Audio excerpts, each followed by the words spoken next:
Hello YouTube, this is Morgan, Airspeed Prime here with my next Dawn of Yangchen chapter analysis video. This one's going to be for chapter 15, which is called Reading Leaves. So in this one, we get the meeting of Kavik and Yangchen at the same tea shop after Q has left, and sort of the reveal that, like, okay, any sort of more suspicious aspects you had with Kavik are mostly alleviated here, when they reveal that Yangchen knew about the letter and it was sort of something they had planned ahead of time.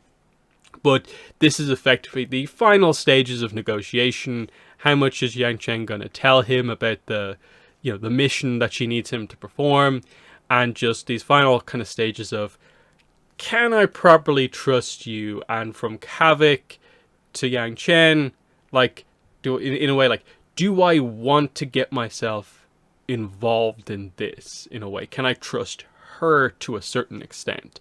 So it's a very nice character scene between these two, and I would definitely say that this is the chapter that marks sort of the 1/3 of the way through the book. This is the end of all of our setup stuff. We end this chapter with the Kavik Yangchen partnership in place. The next third of the book can be sort of the mission put into action, to leave the final third of the book to be the kind of big reveals and conclusion. So kind of an important one here. This one also sort of gets us over the 100-page mark in the book, which is still, not quite 1/3 of the way through the book, but there and thereabouts. So Kavik, obviously, when Q leaves, is waiting in the tea shop, and Yangchen shows up. But interestingly, Yangchen shows up in disguise. She's wearing like an Earth Kingdom outfit. She's got a wig on that has like buns on it, kind of double buns. And Kavik's kind of like, well, if I didn't know that, like, I was waiting for her to show up and really looking for it, I definitely wouldn't have noticed that it was her. And she immediately just sits down and is kind of like, so how's the wig look? And he's like, yeah, I guess it looks fine. But it says, she looked more fetching than he cared to admit. But actually says it's only slightly less subtle than the giant blue tattoos. So just getting across that Yangchen is aware and can do this sort of more disguise stuff if she needs to, because she's completely aware of the fact that the Shangs will be aware of anything the air nomad does going around the place, so she has to go undercover in all of this. She comments on the fact that she did effectively from a distance watch his meeting with Q, and points out that it was the sloppiest handoff I've ever seen. That guy's the opposite of a power player, so she's not particularly impressed with him. But this is where we get the idea that Kavik had not been as quick-fingered as he'd thought. She'd seen him pilfer the envelope from her room, but she actually let him have it and was just like, oh yeah, deliver it, yeah, complete your mission. And he's like, what was actually in that envelope? And she just says, garbage. I make fake versions of my correspondence from time to time, each copy different in one tiny but critical way. And let them get intercepted. Based on how my opponents react, I can trace the chains of leaks. I also want to protect you in case someone along the way got upset you came back empty-handed. This way, everything is fine. So they get down to business at this point, is basically, so, are you going to join the team? He just wants to know more details about what exactly he is going to be doing. So he's kind of like, is it going to be dangerous, and so on. And she's kind of thinking to herself, like, okay, how should I answer this? But she just decides to be, like, as honest as possible. Like, she tells him effectively everything that she learned spying on the meeting. Reason to believe the Shangs of Bin and John Dury are planning to get their hands on an asset that would give them unlimited leverage over the people in their cities and the four nations as a whole. She points out that, she doesn't know exactly what this weapon could be, but it fits in shipping crates and could be packed on a boat. And they kind of consider, like, maybe it's just a bunch of weapons. Like, what if it's just a very, very large supply of, like, swords, spears, weapons, that sort of thing. But Yang Chen's kind of like, I've considered it, but I don't think that would be enough to counter like the Earth King and his army. And she kind of thinks, what if it's poison, an apothecarial drug, a secret maybe, blackmail on the head of a state, a small compact treasure of immense value. I know High Chieftain Oyaluk is obsessed with recovering his family's lost dynastic amulet and would give nearly anything to get it back. So there's the name of our water tribe chief of this era. That's Oyaluk. Again, pronunciation, not really sure. Oyaluk. So this is where like Havoc is like, oh, you probably don't have enough evidence to go to the Four Nations about this. But then she points out a very reasonable thing here of like, I don't want the Four Nations to know about this, because they'll hear that information and be like, how can I get a hand on this weapon? And that's how little she trusts the world leaders here, is that they are power players in this era. That they won't see the Shangs and be like, oh, we need to stop them and make sure no one has access to this weapon. They'll be trying to get it for themselves, because look at the Platinum Affair, which, as far as we're aware, the same world leaders are still in power. That was basically trying to snatch power in a situation. They're going to be the same for this. And so she knows exactly how to and how not to handle this. So she does, tell him it's called a unanimity. And that's the important thing that they're trying to effectively intercept. And that his job will be to basically be undercover in Jonduri, the Fire Nation Shang City, while she does the more public meetings. So that's that. Kavik then gets to this point where he's kind of like, I can't believe this is happening. Like we're doing this sort of like undercover plotting with the Avatar. Shouldn't you be out there like keeping the peace? And Yangchen rightfully has like a bit of a like, keeping the peace. Like, what does that even mean reaction? Because it is a very valid point of like, people think of the Avatar. That's what you're meant to do. You're meant to keep the peace. But how do you actually go about doing that?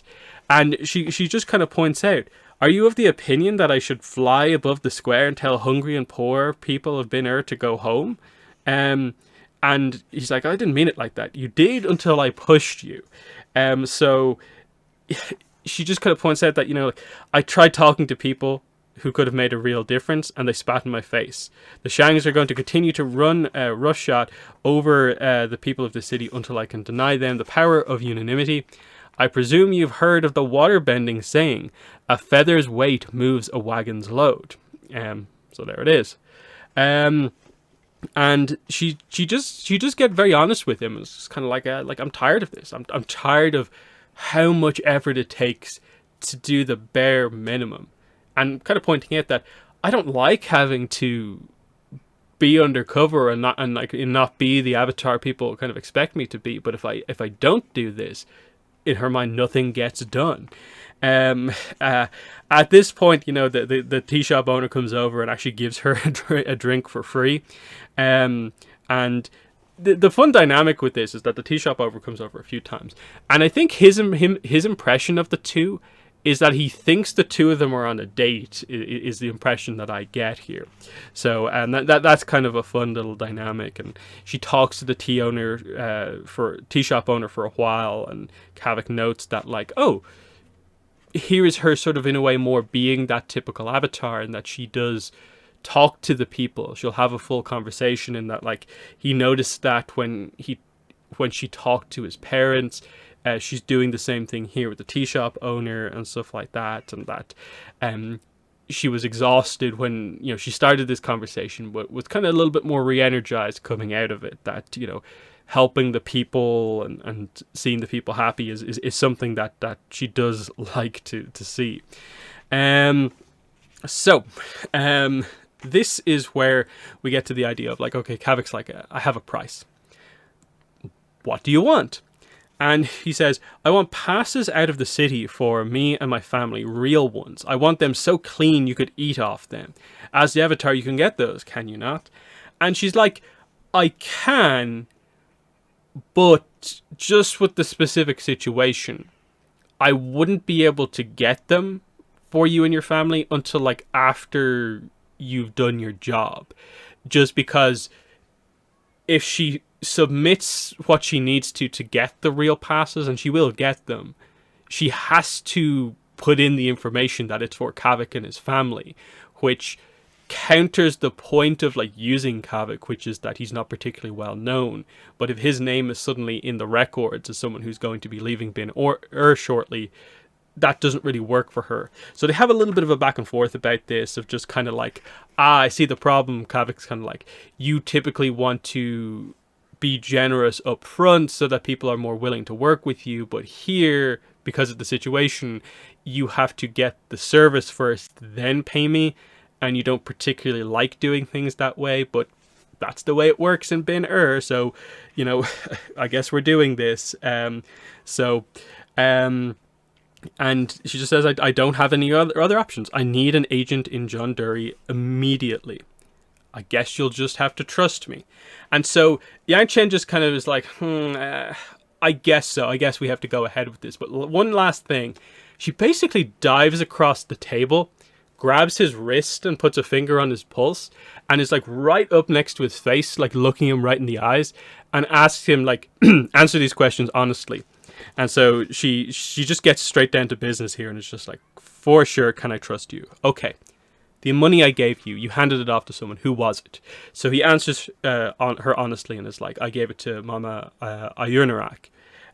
She runs. She's lived here since before the Platinum Affair. She runs a kitchen to feed the hungry. She'll put the coin to good use. Good.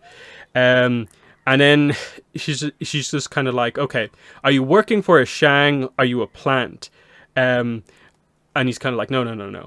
And then she does say, you're my age, quite nice to look at, if you don't mind me saying. You're certainly not another minister or dignitary trying to order me around. No one in the Water Tribe Quarter has a bad thing to say about you, though he does note that it's probably because they don't want to say anything about him full stop, because of the family's reputation. So she just say, we met under very unlikely circumstances where you managed to demonstrate a number of useful skills to me. One of which is being an adept liar. I made the choice to bring you on. Do you know how the best cons work? By making the target feel like they're in control. You think there's a chance this was one big ploy to gain your trust? And Yangchen says, there's a Pai Shou saying, a good move for you is a good move for your opponent. Are you working for a Shang? Are you working for Zhongdu Henshi? No. And she accepts this ultimately. After he does get across that, like, he says more than that, and that, like, I don't like this city. I don't like the Shangs. I just want out of here, and I want to be done with this place. And he does know exactly what she's doing. So, like, if you're done checking my pulse and checking if my pupils are changing with, my tea is getting cold.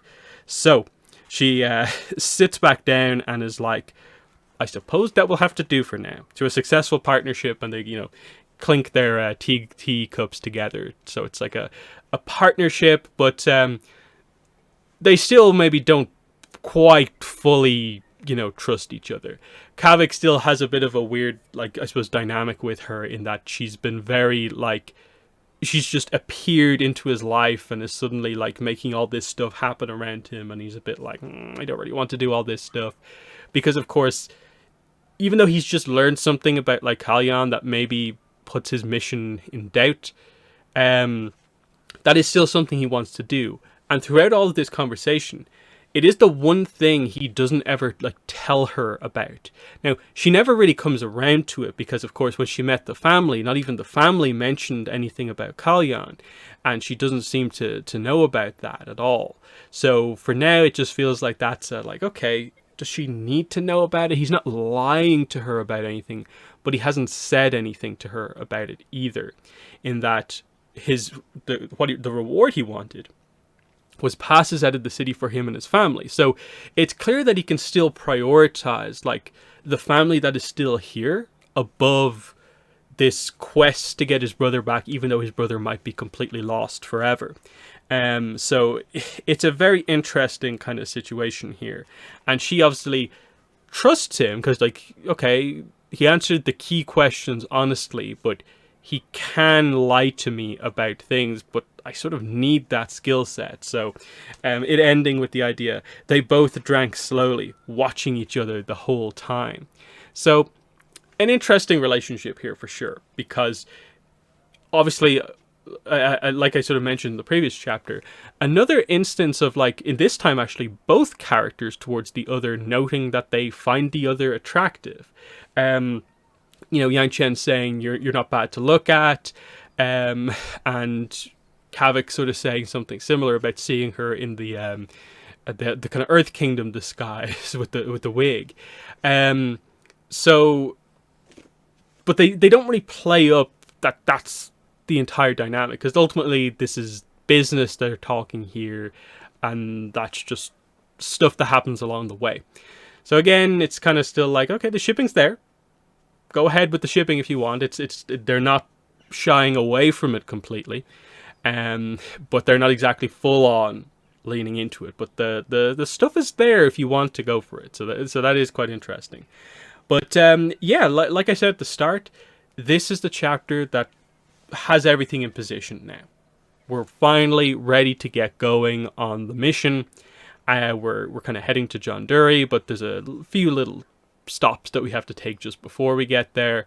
And then, it is this interesting dynamic that the book is going to take of, because of the way the mission is going to go, it means that Yangchen and Kavik will be split up, because Yangchen will be having the actual meeting with Zhongdu Chaisi, while Kavik is going to more be going like undercover. So they won't be like interacting perhaps as much as you think they will be going forward, which is somewhat interesting. But yeah, they're my thoughts on this chapter 15. In the comments, let me know what your thoughts are, but that has been the video. Thanks for watching, and bye.